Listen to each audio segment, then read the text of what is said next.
इस कहानी के शुरुआत में हमें एक कपल को दिखाया जाता है जिसमें हस्बैंड का नाम पीटर होता है, लेकिन तभी हम देखते हैं कि अचानक से पीटर उस फ्लोर से कूदकर अपनी जान दे देता है। यहाँ पर किसी को भी समझ में नहीं आता है कि पीटर ने आखिर ऐसा क्यों किया। यहीं से सीन शिफ्ट होता है और हमें एक बूढ़ी औरत भी दिखाई जाती है जो उस समय अपने केयर टेकर के साथ थी। उसकी केयर टेकर उसे बुलाने की कोशिश करती है, लेकिन वो ज्यादातर चुप ही रहा करती थी। जिसके बाद केयर टेकर जब घर की सफाई कर रही थी कि तभी उसे किसी की आवाज सुनाई देती है। वो उन आवाजों को सुनते हुए आगे बढ़ने लगती है कि तभी एक एंटिटी आकर उसे अपने साथ लेकर जाती है। फिर हम दोबारा से एक दूसरे कपल को देखते हैं जिसमें लड़की का नाम कैरन होता है और वो अपने हस्बैंड के साथ होती है। थोड़ी देर आपस में बातचीत करने के बाद दोनों अपने अपने ऑफिस के लिए निकल जाते हैं। कैरन प्रोफेशन में एक केयर टेकर थी और वो किसी काम के सिलसिले में अपने बॉस से मिलती है। कैरन का बॉस उसे एक प्रोजेक्ट हैंडल करने के लिए देता है जो कि एक लेडी का होता है, और ये लेडी कोई और नहीं बल्कि वही बूढ़ी औरत थी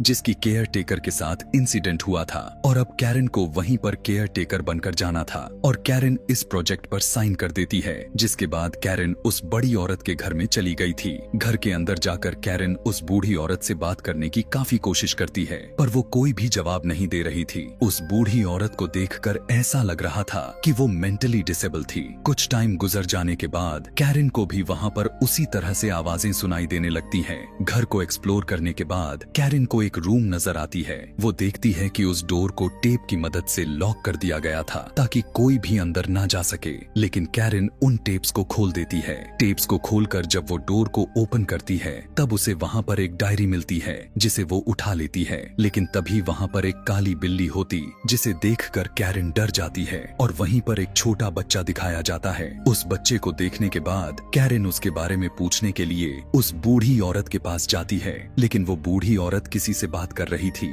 लेकिन वहाँ पर कोई भी नजर नहीं आ रहा था। कैरन को वहाँ पर कुछ भी समझ नहीं आ रहा था कि तभी वहाँ पर एक बहुत भयानक एंटिटी उसके सामने आ जाती है और वो दिखने में काफी भयानक थी, जिसे देखकर कैरन बेहोश हो जाती है। जिसके बाद उस बूढ़ी औरत की पास्ट का एक सीन दिखाया जाता है जब वे लोग इस घर को खरीदने के लिए आए थे। उस घर में आने के बाद वो बूढ़ी औरत कुछ अजीबो गरीब जैसा नोटिस करने लग गई थी। जो आदमी उन लोगों को घर दिलाने के लिए लेकर आया था उसे भी बाथरूम में एक बच्चा नजर आता है, लेकिन वो इस बात का जिक्र उस फैमिली से बिल्कुल भी नहीं करता, उन्हें कुछ भी नहीं बताता इसके बारे में। वो लोग एक बार फिर से उस घर में कुछ अजीबो गरीब नोटिस करते हैं। साथ में जब उस बूढ़ी औरत का बेटा अपने ऑफिस से घर आता है तब वो देखता है कि चारों तरफ घर का सारा सामान बिखरा पड़ा हुआ है। वो अपने मदर के पास आता है, लेकिन वो भी उसे कुछ नहीं बताती। वो कहती है कि उसकी वाइफ ऊपर है। उस बूढ़ी औरत का बेटा जब अपने रूम में आता है तब वो देखता है कि उसकी वाइफ की हालत काफी खराब हो चुकी है। उसे देखकर ऐसा लग रहा था कि जैसे कि उसकी वाइफ को किसी ने पोजेस कर लिया हो, लेकिन तभी अचानक से कोई घोस्ट आकर उन्हें मार डालता है। प्रेजेंट में हम देखते हैं कि कैरन का बॉस उसे ढूंढते ढूंढते उस घर में पहुंच जाता है,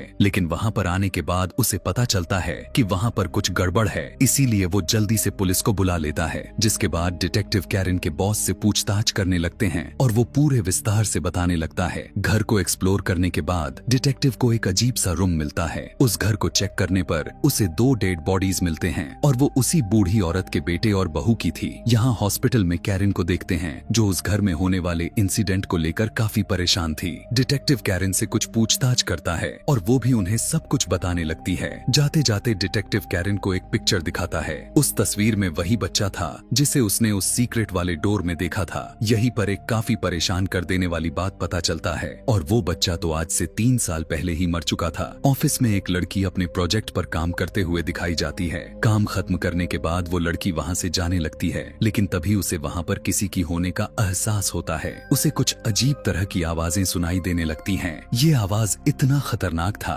कि वो लड़की काफी डर जाती है और उसके साथ कुछ अजीबो गरीब जैसा कुछ होने लगता है। तभी उसे वहीं पर एक एंटिटी नजर आती है जिससे डर कर वो वहाँ से भाग जाती है। वो लड़की काफी डर चुकी थी। बिल्डिंग के गार्ड के पास आकर उसे बताने लगती है कि यहाँ पर कोई है। उस लड़की की बात को सुनकर गार्ड चेक करने के लिए जाता है। वो लड़की गार्ड के रूम में रुककर सीसीटीवी फुटेजेस को देख रही थी कि तभी अचानक से वो उस सीसीटीवी में कुछ नोटिस करती है। वो देखती है वहाँ पर कोई डीमन आ गया है जो फ्लोर पर चल रहा है। यह देखकर वो और भी ज्यादा डर जाती है और वहाँ से फौरन भाग जाती है। अपने घर आकर वो लड़की काफी डरने लगती है कि तभी वही भयानक सी दिखने वाली एंटिटी आकर उसे मौत के घाट उतार देती है। दूसरी तरफ कैरन को देखते हैं जो इन सारे इंसिडेंट से काफी डरी हुई थी, इसीलिए वो अपने हस्बैंड के पास आ जाती है। रास्ते में जाते समय वो भयानक सी दिखने वाली एंटिटी कैरन को कुछ विजन्स दिखाने की कोशिश करती है, लेकिन वो इस पर ज्यादा ध्यान नहीं देती, इस बात को इग्नोर कर देती है। कैरन का बॉस अपने ऑफिस में एक लड़की को देखता है जो काफी ज्यादा इंजर्ड थी।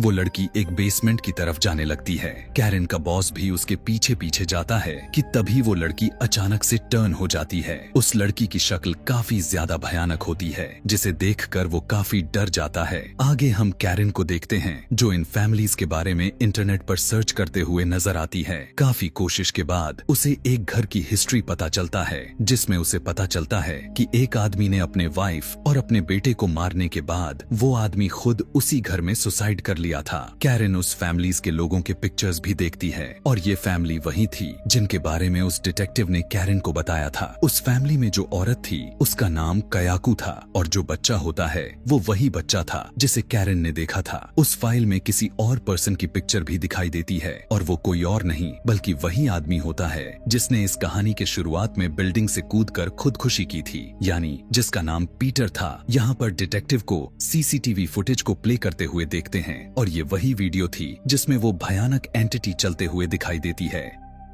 अगले दिन कैरन पीटर के बारे में इंफॉर्मेशन लेने के लिए उसके वाइफ के पास जाती है। पीटर की वाइफ कैरन को बहुत सारे पिक्चर्स दिखाने लगती है। उन पिक्चर्स को देखकर वैसे तो कुछ अजीब नहीं लग रहा था, लेकिन ज्यादा गौर करने के बाद कैरन को एक चीज पता चलता है। वो नोटिस करती है कि हर एक उस पिक्चर्स में एक लेडी उसे फॉलो कर रही है और वो लेडी कोई और नहीं बल्कि उस फैमिली की लड़की कयाकू थी, जिसके बारे में कैरन ने नेट पर सर्च किया था। यह सब कुछ देखने के बाद कैरन डिटेक्टिव के पास जाती है। तब डिटेक्टिव कैरन को बताता है कि आज से लगभग 3 साल पहले वो और उसके साथी मिलकर इस केस पर काम वर्क कर रहे थे, लेकिन बुरी खबर यह होती है कि इस इन्वेस्टिगेशन के दौरान उसके 2 साथी मारे गए थे। डिटेक्टिव उसे बताता है कि डर की वजह से ही मैंने इस केस को बंद कर दिया था और वो उसे यह भी बताता है कि अगर किसी जगह पर ब्रूटल की तरह किसी की मौत हो जाती है तो वहाँ पर एक कर्ज पैदा हो जाती है और इस कर्ज से जान छुड़वाने का सिर्फ एक ही तरीका है, वो ये है कि उस कर्ज से हमें जुड़े हर चीज को खत्म कर दिया जाए। उसी रात में डिटेक्टिव पेट्रोल लेकर उसी घर में जाता है ताकि वो उस घर को आग लगा सके, लेकिन उसे कोई पानी में डूबा डूबा कर मार डालता है। कैरन जब अपने घर वापस आती है तब वो अपने हस्बैंड का मैसेज को रिसीव करती है। वो बताता है कि वो कैरन को ढूंढने के लिए उस घर में जा रहा है। इस मैसेज को सुनकर कैरन फौरन अपने हस्बैंड की जान बचाने के लिए भागती है। कैरन जब वहाँ पर जाती है तब उसकी मुलाकात पीटर की सॉल से होती है। पीटर की सॉल उसे बहुत सारे पिक्चर्स दिखाता है और वही डायरी भी मिलती है जिसे कैरन को मिला था। उस डायरी पर पीटर का नाम लिखा गया था। उस डायरी के सभी पन्नों पर एक ही नाम को बार बार लिखा गया था और वहीं पर इसके सारे राज खुलकर सामने आ जाते हैं। वो लेडी कयाकू जो कि पीटर को काफी लाइक करती थी और यही वजह होती है कि वो पीटर को फॉलो करती थी और उसकी हर एक पिक्चर में कैद हो चुकी थी, लेकिन पीटर को यह पता नहीं था कि वो उसे इतना ज्यादा प्यार करती थी। लेकिन एक दिन वो डायरी कयाकू के हस्बैंड के हाथ लग जाती है और वो उसे पढ़ लेता है और जब उसे यह पता चलता है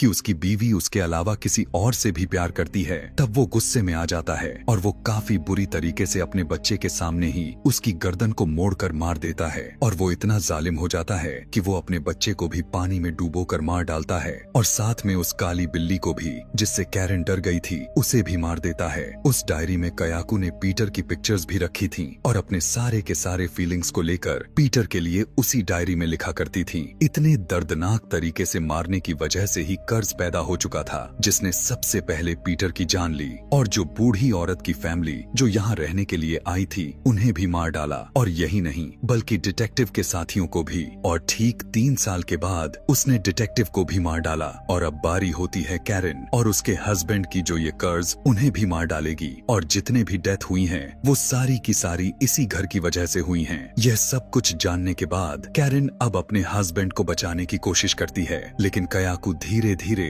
अब उसके हस्बैंड के पास आ रही थी, जिसके बाद कैरेन घर के सभी जगहों पर पेट्रोल छिड़क देती है और एक लाइटर की मदद से आग लगा देती है, जिसके बाद कैरेन के हस्बैंड को दिखाया जाता है। यहाँ पर कैरेन को पता चलता है कि कैरेन की हस्बैंड की मौत हो चुकी है। कैरेन जब उस घर में आग लगाई थी तो काफी ज्यादा आग हो जाने की वजह से उसका हस्बैंड आग में जलकर मर चुका था और कैरेन ने किसी तरह काफी मुश्किल से अपनी जान बचाकर वहाँ से भाग गई थी। कैरेन जब अपने हस्बैंड की डेड बॉडी को देखने के लिए जाती है तब वो एक बार फिर से वहाँ पर कयाकू को देखती है। इस कर्ज से जितने भी लोग जुड़े थे वे सभी के सभी मारे गए, लेकिन कैरेन की मौत कैसे होगी इसके बारे में जानने के लिए कमेंट में नेक्स्ट लिखना ना भूलें। और इसी के साथ इस कहानी का पार्ट 1 यहीं पर खत्म हो जाता है। Thanks for watching.